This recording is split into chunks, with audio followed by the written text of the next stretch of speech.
Hey, what's up, y'all? It's Cutting Up with T. Today we're gonna do some stewed chicken in the crock pot with some whole grain brown rice and some sweet potatoes. So I'm starting out by putting the olive oil on the chicken just to give it that glaze effect. I do like to use mustard to kind of make sure that the seasoning stays on how it should be. 90% of the time I use mustard on my chicken.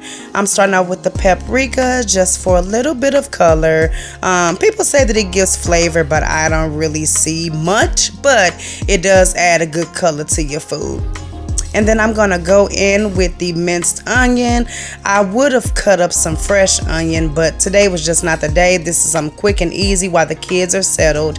I love the total seasoning. I use this on almost anything I make that's not supposed to be sweet. It's very savory and it gives an abundance of flavor when you need it. And then let's see here, I'm going in with the ultimate garlic. This is by Tony's. This is a must have. Even if it's the only seasoning you got, it'll get you through a rough time. Y'all see how that look? Very seasoned, you know, with chicken. It can be very bland, so you want to be kind of heavy. This is not a lot of salt, if any salt. I don't think I have any salt coming in here. All natural, non-salt ingredients. And you can't miss the garlic. I mean, the minced garlic gives a natural herb flavor. It brings out the taste of anything that you're cooking for the most part, and it's a must have. And this is optional here. Once again, no salt. That Tony's no salt Creole seasoning adds a little bit of burst of flavor. And of course, we're doing chicken in a crock pot, so once it simmers, it would add a great flavor on the end. Now, as you all see, I'm just going to kind of make love to my food there, as I call it. I got on my gloves. I'm going to mix all the seasonings together in a bowl. See how it's looking, y'all? Like, just make sure that every piece has it on there. You know, with chicken legs, you got to make sure it got the flavor. And we're going to keep mixing until it is to my liking. Want to make sure that everything is intact for when it goes into the crock pot. Keep mixing. That's good there, yeah. That's how it should kind of look, just giving you a visual there. I'm going to start with my chicken broth. I'm going to use about half of the carton of chicken broth. Of course, if you want to do reduced sodium or traditional chicken broth, that's up to you. But I never really like to start off with a lot of salt, because some things you cook, you can't take the salt out of. So I'm using about half of this to my liking. If you want more in the crock pot, that's perfectly fine. And y'all know we can't do nothing without plugging the crock pot in. What was I thinking? Let me move this over a little bit, cut it on high. And overall, I'll be cooking this chicken for about a total of 4 to 5 hours.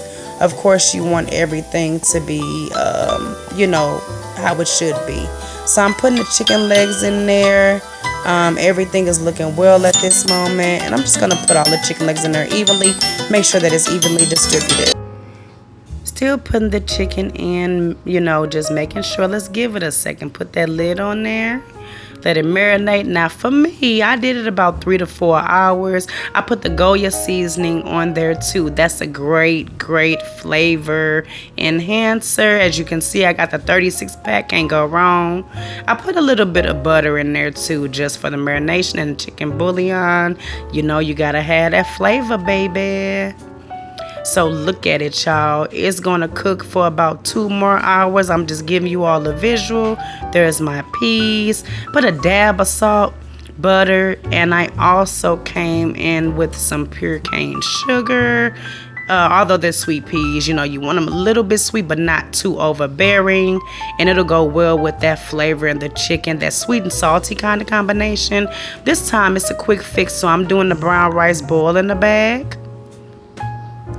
And it takes about, I'll say, 6 to 8 minutes, depending on how you like the texture of your rice. But remember, with brown rice, it is more firm. Looking at the peas, y'all, it hasn't started to heat up too much yet, but I'm showing you all the process. Let that rice boil a little more. At this point, it was about at the 5 to 6 minutes, so we'll be taking that out really soon.